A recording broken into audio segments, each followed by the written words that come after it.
Greetings everyone, and welcome back to another installment in the Phone Archive, a series in which we look at strange, weird, obscure, and unique phones from all around the globe for your entertainment. And in today's one, I want to look at not a strange device, not a weird one, not really obscure, but something very unique in the history of mobile phones. And that is the Nokia N91, a music-focused device released in April 2006 and was originally announced to be released alongside the Nokia N70, which I'll show you here, as well as the Nokia N90, which I'll also show you here as well. However, due to several technical issues, the N91 was pushed back to April 2006 and was a highly anticipated device in the tech world. The base price for the N91 was €230, or in 2021 pricing, that is now €282, which I'll display a currency conversion chart on screen for you all. This was quite a hefty price for a Nokia back then. Now, apart from this looking really unique from the get-go with a stainless steel finish, it just looks like one of the oddball Nokia devices released in the mid-2000s, right? Well,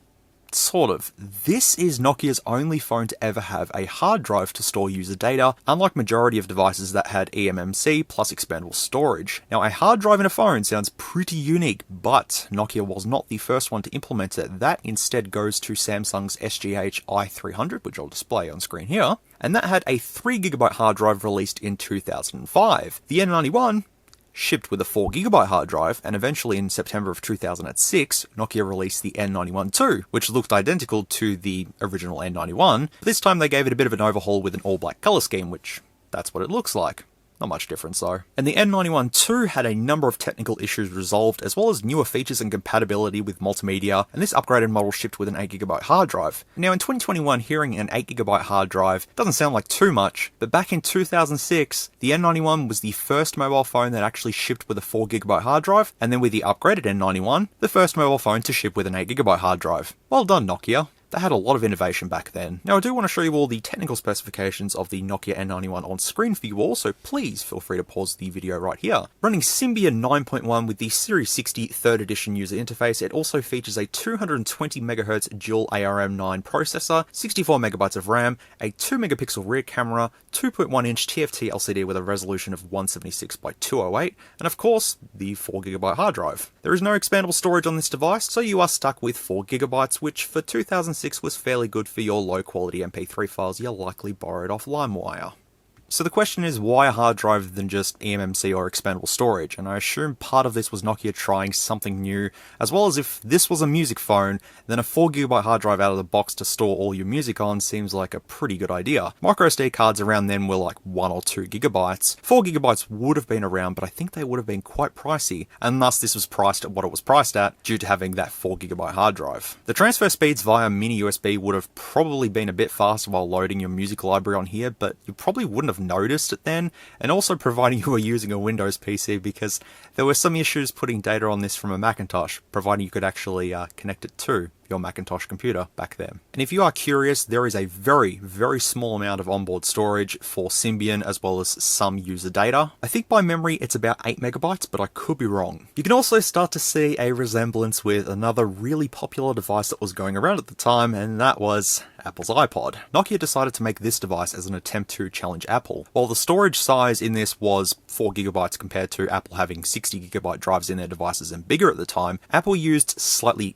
bigger hard drives physically, so they were able to fit more into their devices. This was a hard drive the size of an SD card in it, and I'll show you one up close later on. I guess you could say this was Nokia's own iPhone with its ambitious features and perspective on multimedia. This was essentially an iPod and phone stuck together before Apple came along with the iPhone, and Nokia later released devices that just weren't as complicated as this, such as the N95, which I have already made a fairly lengthy video about that, which you can watch up here if you want to. In that one, I repair my actual N95, so it's more of a video to have in the background. This one, I'm trying to do a retrospective of just how Nokia was doing in the market of technology back in the 2000s. They were absolutely dominating the market, and with so many strange designs like this, it's worth having a look back at them just to appreciate what Nokia was doing for the industry. Now, here's a bit of story time. You've probably heard this in the N95 video, but I did daily drive an N95 for a while back at the start of 2008. It was only a very short amount of time, as the one that I purchased from Cash Converters for, I'm pretty sure it was $199. That ended up being faulty and I had to return it. It had a lot of software issues, and I tried to fix it with Nokia's PC suite?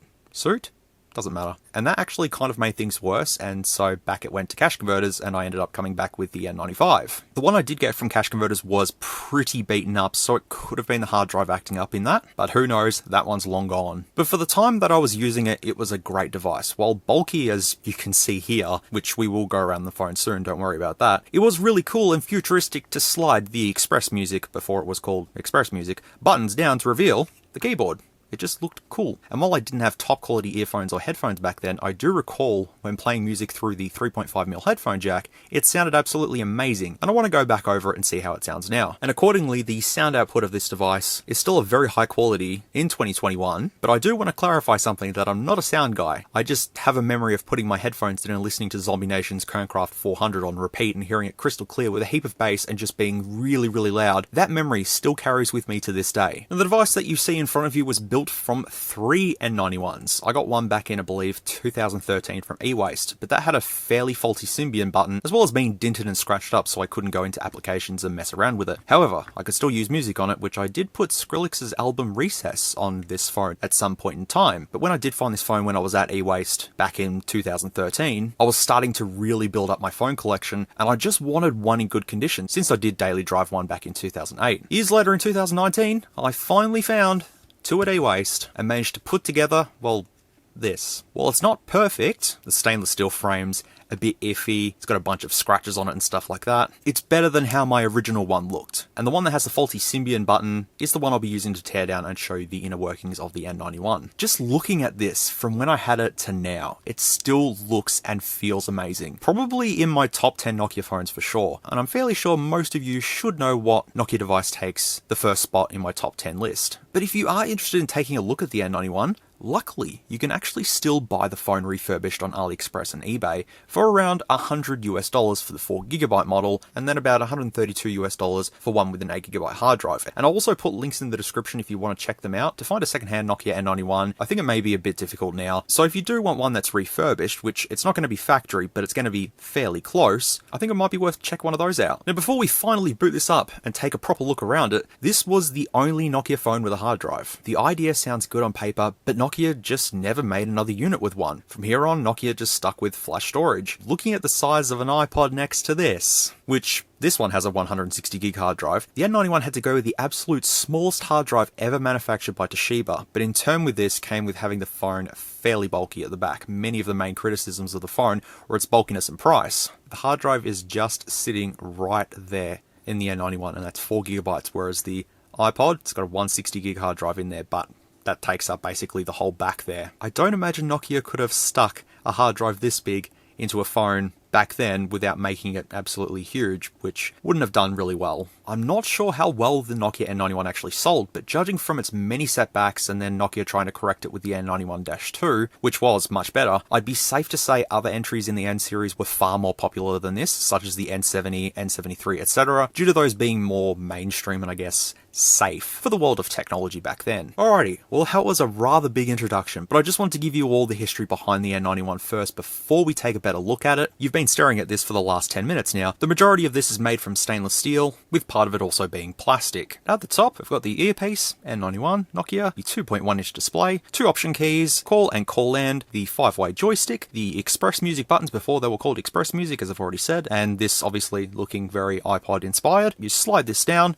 and that reveals our keypad, which honestly for me, I remember this keypad wasn't really up to scratch because the buttons are just really, really thin. I mean, it was okay and they do feel really clicky, but you'll often find yourself pressing 2 at the same time. And how the sliding mechanism works is simply just sliding that down, right? And then you've got contacts in there that communicate with some contacts in here that contact with the motherboard, which detects when the phone is in music mode or when it's in phone mode. And taking a look around the back, it just is fairly plain here. We've got the 2-megapixel camera and the stainless steel back, and I'm fairly sure it had Nokia printed on here somewhere at one point in its time, but that's now long gone. You can start to see where my stainless steel frame isn't quite flush, but it's alright. We've got a volume rocker just there, the loudspeaker, the mini USB port. At the bottom we've got the typical small Nokia charging port and the microphone, which is just built there. And you can answer calls with the phone being like this, or you can have it like so, but the contacts that are here will always have that microphone working. On the side, we do have a release button for the back cover, as well as the Symbian button. But at the top, we've got a power button, a lock button, which I guess is also borrowed from the iPod. But while using the phone for music, you just swap it into that. All the keys would be locked, put it in your pocket, off you go. You want to use it, switch it back, there you go. And we've got the 3.5mm headphone jack that has an additional connector next to it, because the headphones that did ship with this included some buttons on them. So the headphone jack had that small tiny little extra piece that would go in there, and you'd be able to use the buttons on the earphones for music controls, as well as having a microphone for phone calls. Sliding the back cover off, comes off easy enough. In here it does say that it's stainless steel.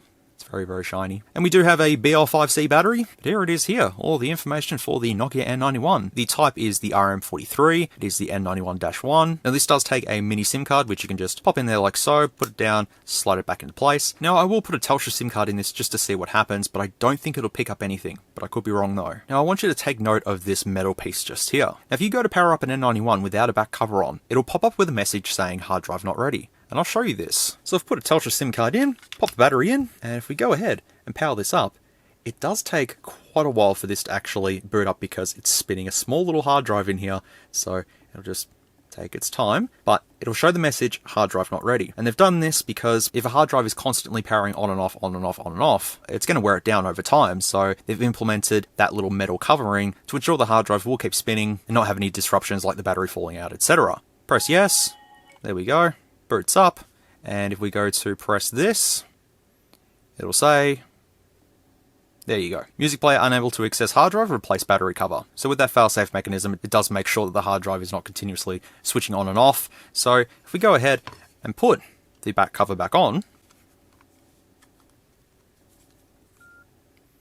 it recognizes the back cover, and it starts to spin up the hard drive. It is very, very difficult to actually hear the hard drive spin up, but if you do shove this right next to your ear, you can hear it spinning in there. And as I said, it's the size of an SD card, so like, there you go. I should take one apart just to show you all. We'll see when we get to the teardown. So we'll just see if I get any coverage with Telstra. We'll just give it a moment. It has picked up something, but I don't think we'll get anything past that though. I think it may possibly work on Vodafone, but honestly, we'll just leave the phone part. We'll just have a look at all the other functions. So, yep, sliding this down, there's a blue light that illuminates from the keypad.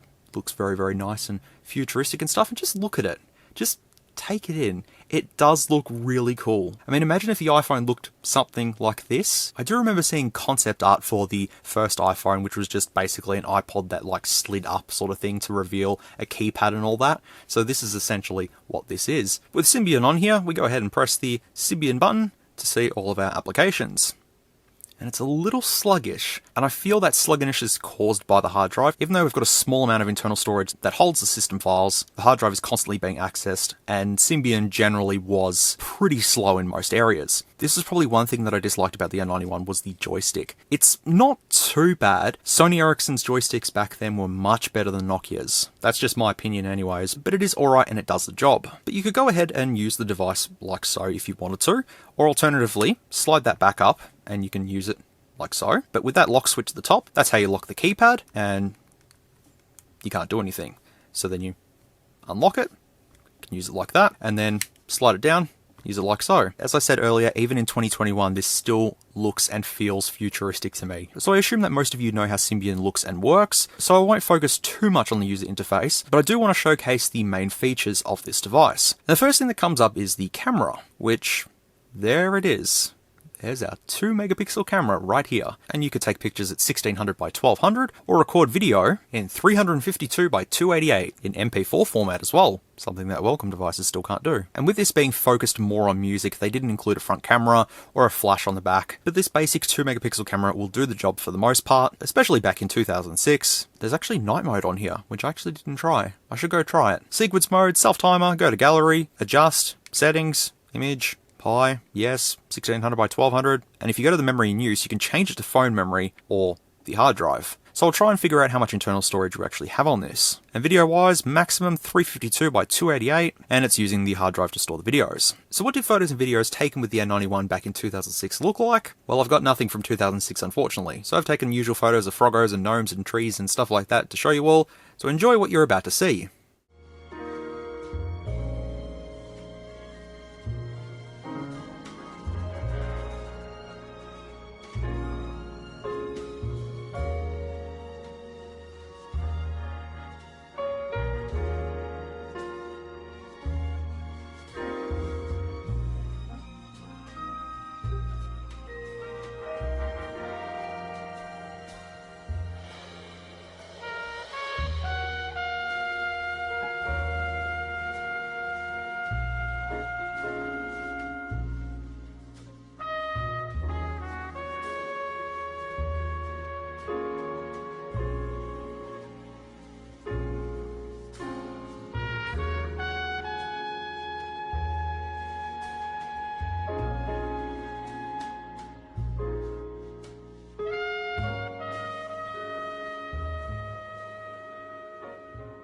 Testing video recording on the Nokia N91, the only Nokia phone that had a hard drive. This is what the rear camera looks like. It's 2 megapixels at 300 and something by 100 and something. I don't really remember. Also, Froggo's got that covered on him. There you go, little buddy.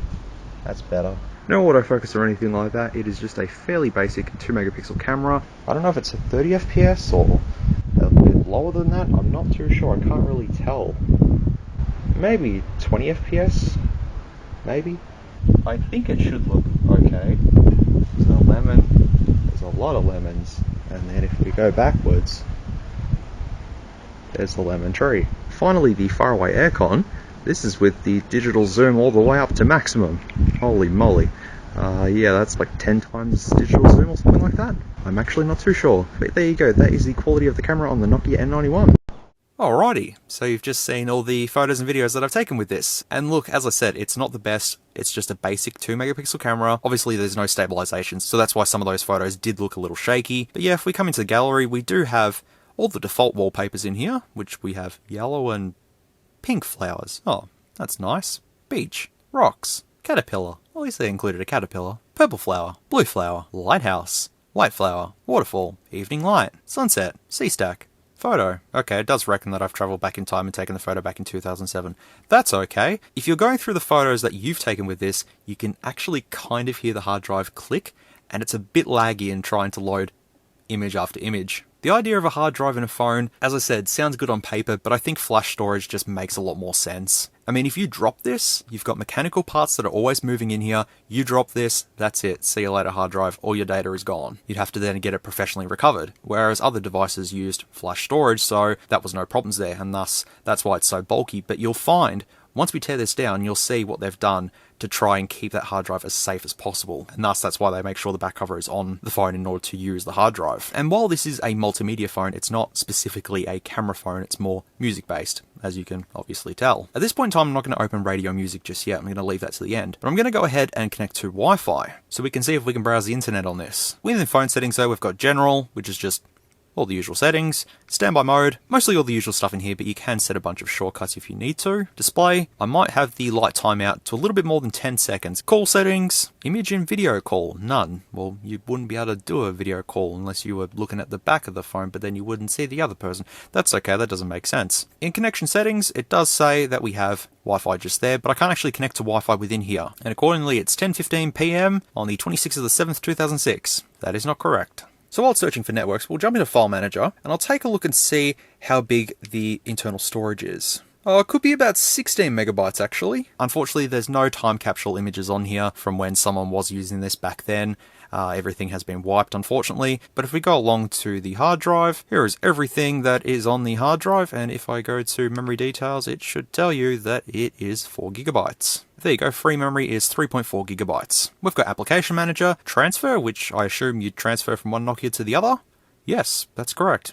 Hey, it's free of charge, that's cool. Profiles, we could quickly take a look at the ringtones, but I'm pretty sure most of you know what they're going to sound like.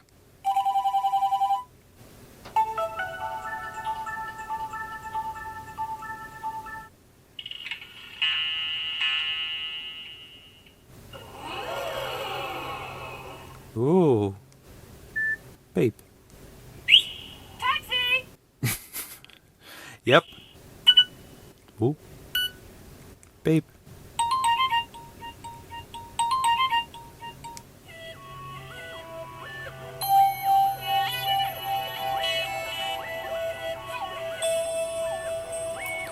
Very 2006.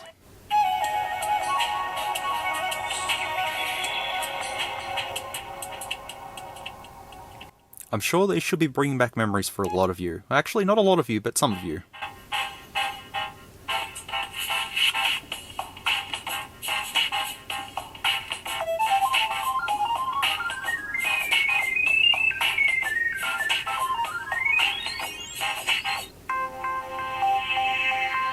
Yeah, I remember that.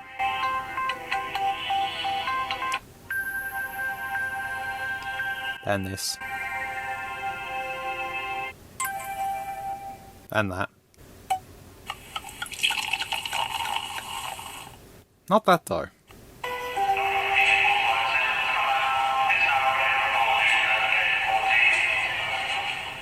Okay.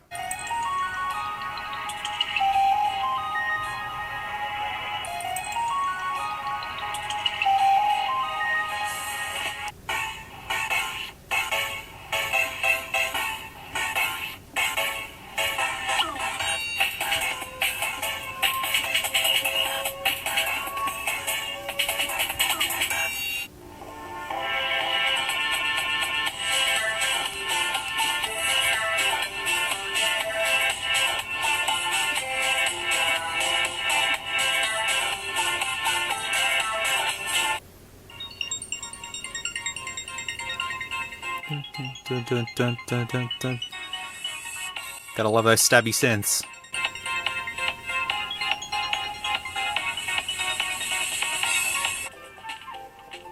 Ooh.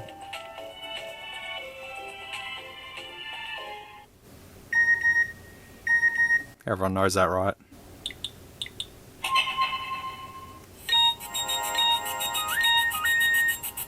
And that one.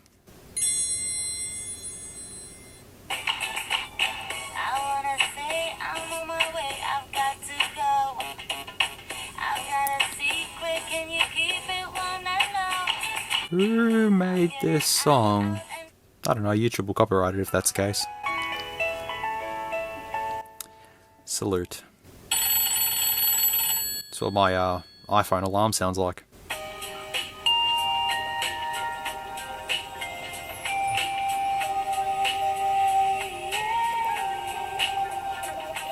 Man, Nokia had some of the best ringtones back then.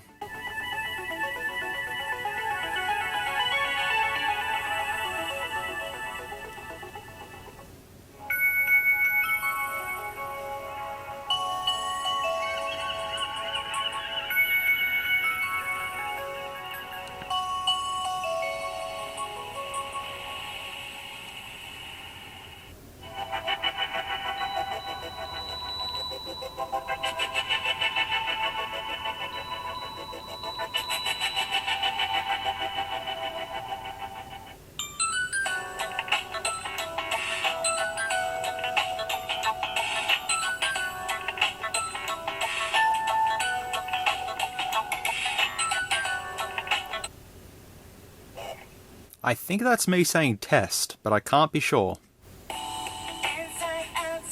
Oh, the same person who made Moving On. Wonder who it is. Sounds familiar. Don't know who she is.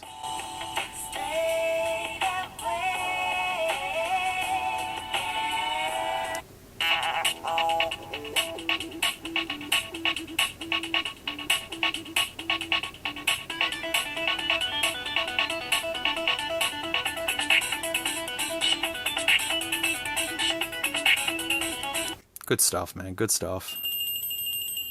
Tinkle. And that's it. Hope they brought back some nostalgia for you all. Calculator's gonna look like a calculator. Nifty. Settings we've been through. Themes, I think there's about 3 on here?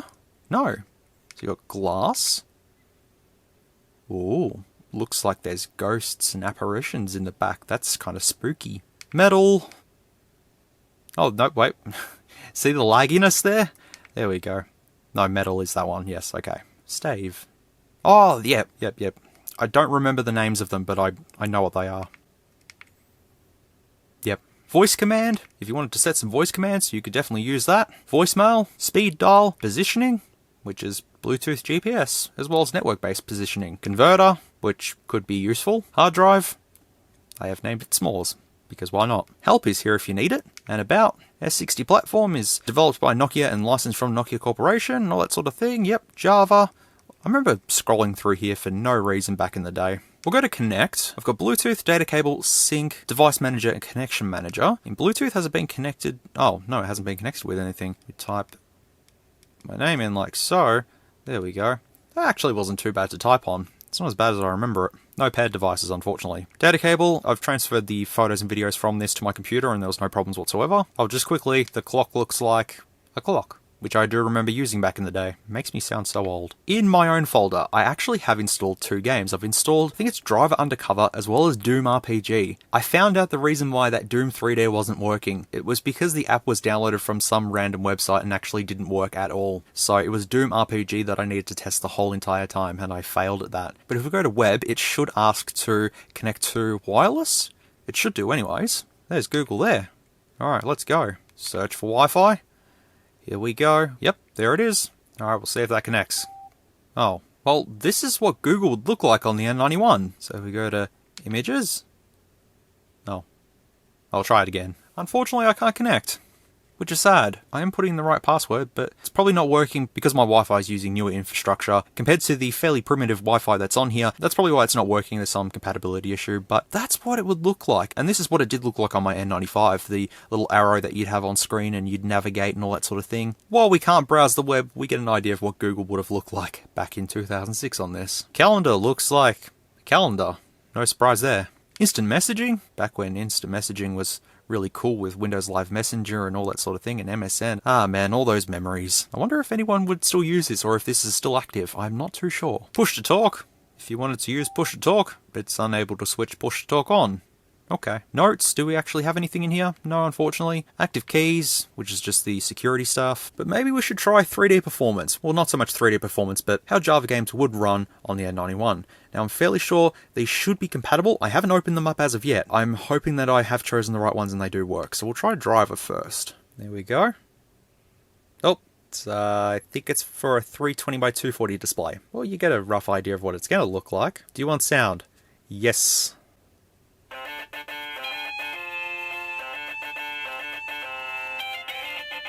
I can't say that sounds very exciting, but anyways, we'll go undercover. You are Tanner, a former race car driver, now working with the pole.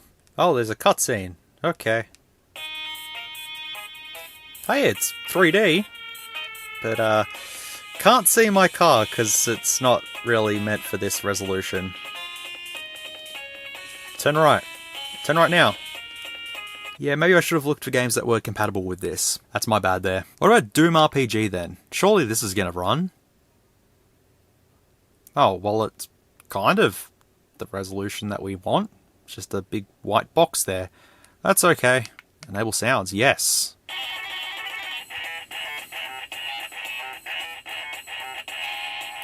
Yep, I'm happy with that.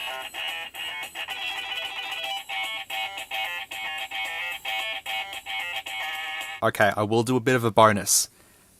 I did find a file on my computer of all my SD card contents for my original N95. I'm going to play Doom on this just to show you all how Doom would have looked on an N95. So yeah, Doom RPG, it's a bit of a strange one. You shoot monsters and wait, and then you shoot another monster, and then you wait, and then you get attacked. But yeah, it's a first-person Doom RPG is exactly what it is. Oh my god, the screens are really, really small. So you can't really move freely, you are sort of limited. That's a table. It tells you it's a table. And then you can go to a scientist and go, hello, I'm glad you're here, Marine. A horde of monsters have been let loose by an evil presence. Be careful. I will try to. You have a fire extinguisher in Doom RPG. There you go. So we did it. And yeah, you can just do this to navigate. I just walked straight through the flames. Through the fire and the flames will carry on. There's an axe in Doom RPG, yes.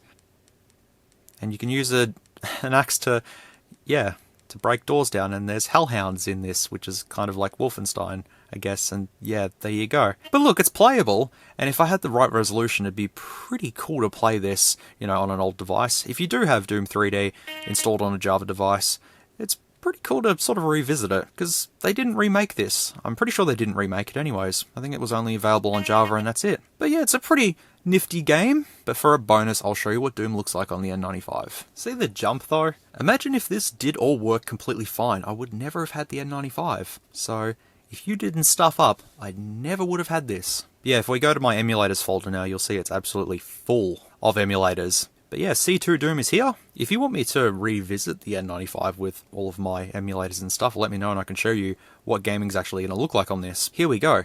This is what Doom looks like on an N95.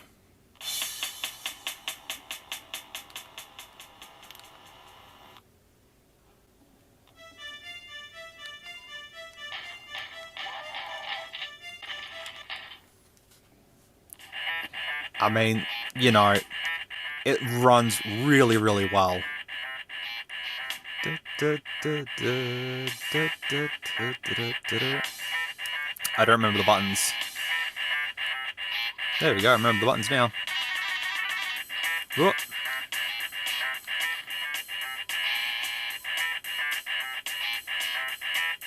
Controls are a little bit iffy, but for the most part, it's pretty good.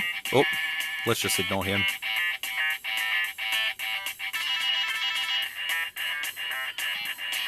I just want to hear the ending sound. Hang on. Ugh.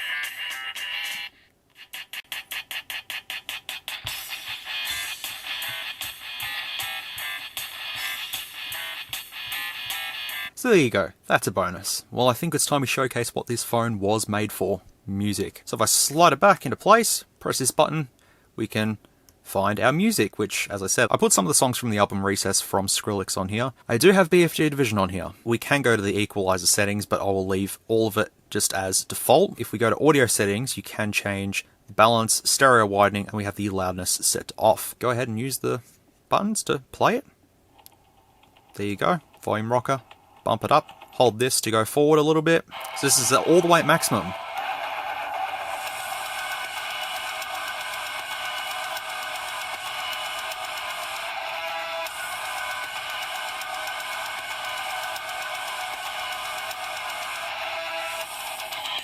Doesn't sound as good as I remember. Let me put the audio settings on and see if you can tell a difference.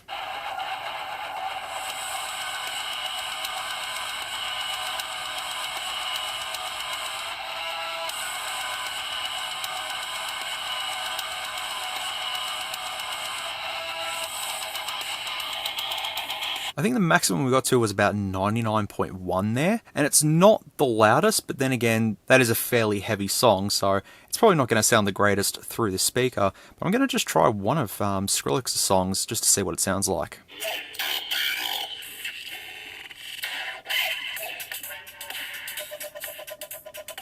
There's something wrong with the speaker. I'm going to take this apart and replace it. But to use this as a dedicated media player, I mean, you've got all the controls there. To use it, you've got your 3.5mm headphone jack. Just with the slide down of that, you can then access phone mode, chuck it back into music mode.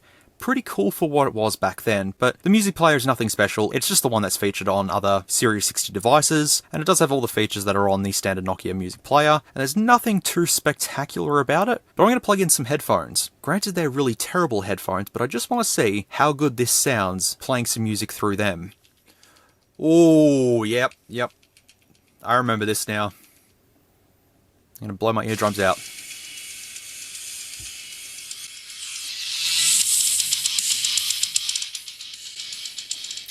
Yeah, if you want to use this for music, it's pretty good, it's pretty loud. There's just a heavy amount of bass, it's really, really loud. If my memory serves me correctly, I remember getting some earphones with this from Cash Converters, the Nokia ones that were bundled with this, and listening to music on them, and it was really, really, really good. And honestly, still sounds really good to this day. So yeah, people were right, it does still hold up in 2021. The last thing that we do need to check is radio, to see if this will actually work. Okay, what is playing on Australian radio at 11:26 PM on a Tuesday night?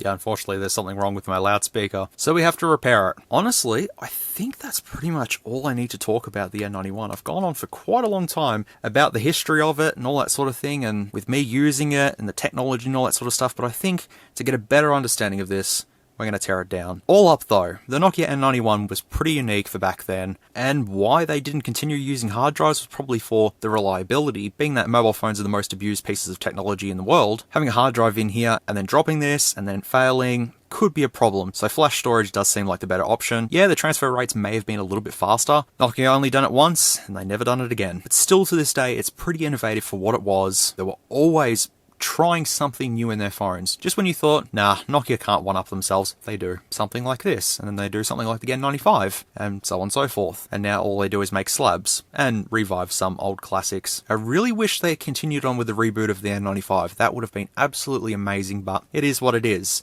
I'm going to go ahead and tear this down and tear another one down, pull the speaker out of it, replace it, and I'll see if I can make that speaker sound a little bit better. And if you had that right next to your ear, while it powered off, you'd hear the hard drive switch off and click. It's satisfying. Alright, let's start with my actual N91 first that I want to fix. And it's actually fairly easy to take one of these apart. Because when I was building this one, I was swapping parts back and forward and stuff, so I do remember how to disassemble it. But you basically start with just here.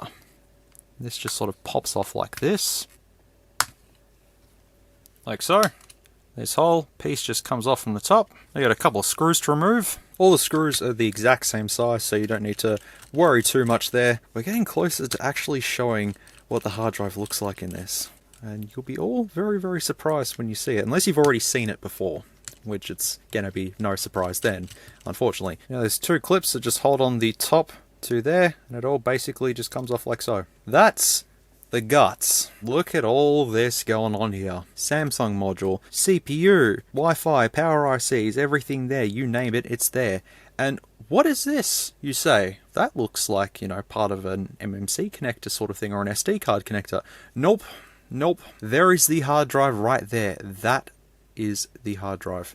And let me just show you again. SD card right next to it. But I'm not going to take this hard drive out. I just want to replace the speaker. So we'll just leave this to the side for now. If I take the motherboard out of the housing like so, you can see the contacts that just slide like so. And then those little contacts communicate with those contacts. So let's take apart my donor one here, which should have a speaker in it. Should. If mobile phones were still this easy to disassemble, we'd be in another world. Alright, so this is the one where we're going to be investigating the hard drive, but I will take the speaker out first. And that should sound better, hopefully. So we'll just see if replacing this speaker has fixed anything. That sounds better. That's better.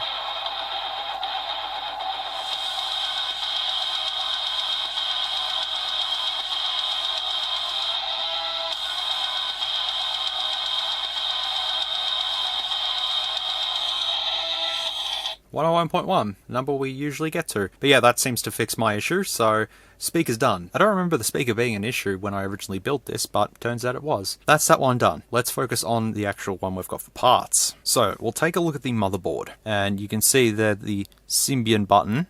While it's there, the button actually doesn't click down, unfortunately. But yeah, we've got some more technology under there, and on the back, there's our 2 megapixel rear camera, which is actually quite a beefy one, but it's not that beefy as we've kind of discovered. But yep, SIM card slot, mini USB, battery connector, and yeah, all the multitude of chips just there. If you want to pause the video and have a look at all of those, feel free. Yeah, it's quite interesting to see that we've got a whole bunch of them just there. And I just like how the motherboard is actually the shape of the phone. It is really nifty, and yep, the contacts like so, they will just sit over the buttons, and then you slide it down, and yeah, communicates with communicating and communicating. It's a communicator. There you go. So we're going to go for a bit of a close-up here, just so then you get a good idea of what's going on here. So the hard drive is the smallest hard drive ever manufactured. So in order to get the hard drive out, you've got to take this out to then get access to this metal shield that holds the hard drive in place. This just clips down onto the plastic frame like so. The hard drive is encased in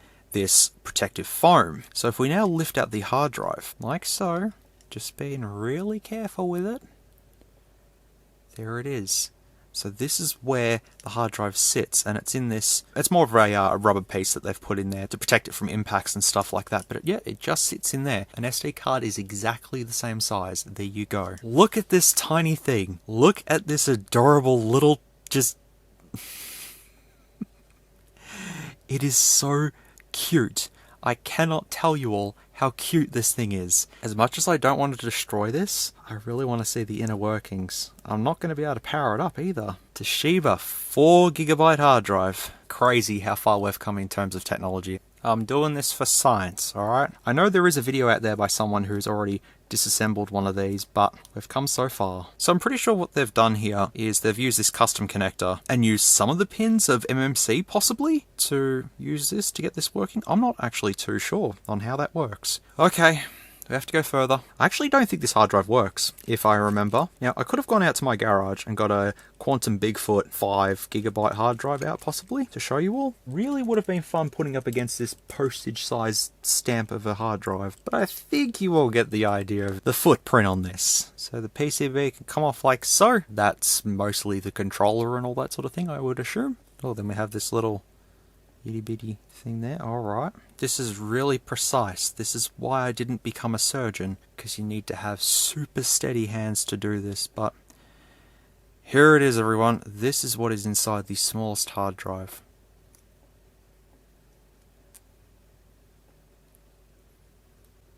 It is absolutely gorgeous.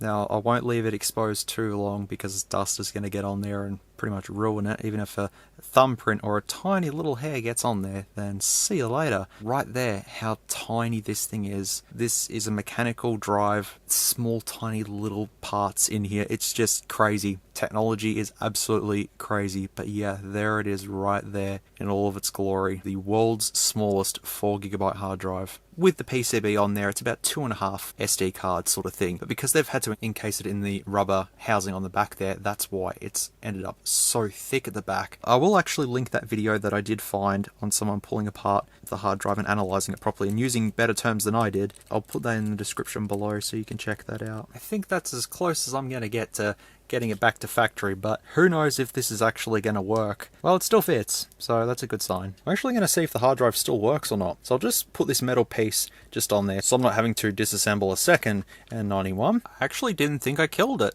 I can hear it spinning. Okay, it's doing this. I'm not too sure what this is. Oh, wait, there you go. I didn't kill it.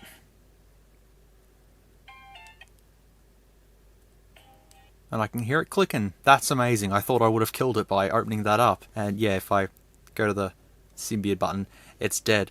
I'm really surprised that actually worked. Wow. I definitely wasn't expecting that. Oh, it was this one that had the faulty hard drive. Oh, whoops. Well, that's okay. At least I know which one's working. So yeah, this is the faulty one. If I was to then take the back cover off, and we'll just bypass the hard drive powering up, this should actually just boot up unless the motherboard's stuffed, but I'm not too sure. I don't remember. Even with the back cover on, I just can't recognize it. So yeah, that's the one I should have taken apart. Doesn't matter. What's done is done. Well, here we are. The phone is all back together. It all still works. It's all good to go.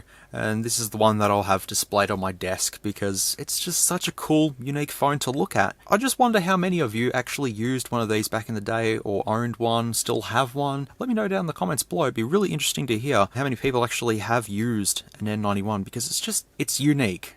I've said that so many times, but a phone with a hard drive, only two phones that ever had it, the Samsung SGH-i300 and this, and then after that, that's it. Glad I fixed that speaker issue though. But that's going to do it for another installment in the phone archive. I really hope I covered everything that I needed to in this video, giving you some history, showing you the device itself and testing its various features as well as the teardown, so I hope you did all enjoy this one for what it was. But it'd be really interesting to hear your thoughts and feedback on this device, if you think it's a really cool idea or if you think that, yeah, it's just basically an iPod and a phone shoved together. What else do you want us to say? So yeah, feel free to let me know down in the comments below. There is timestamps in the description and pinned comment as well, so there's no harm in skipping to wherever you need to. But if you've made it all the way through this video, thank you very much for that, I appreciate it. And if you want me to keep looking at actual legitimate devices instead of just clones for the phone archive, feel free to let me know because I've got so many of them to have a look at that I just wouldn't mind taking apart and just rambling and, you know, giving you a bit of history about them and all that sort of thing. But otherwise everyone, that is the retrospective on the N91. I hope you did enjoy this video. Thank you so much for watching. I really do appreciate it. And as always, take care, stay safe, be good people, and I'll see you all in the next one, which I have no idea what that'll be at this point in time, but I'm sure that I'll figure it out. Take care, and I'll see you then. If you like this content, feel free to leave a like or a dislike if you didn't. Thanks heaps for watching, and I'll catch you all in the next video.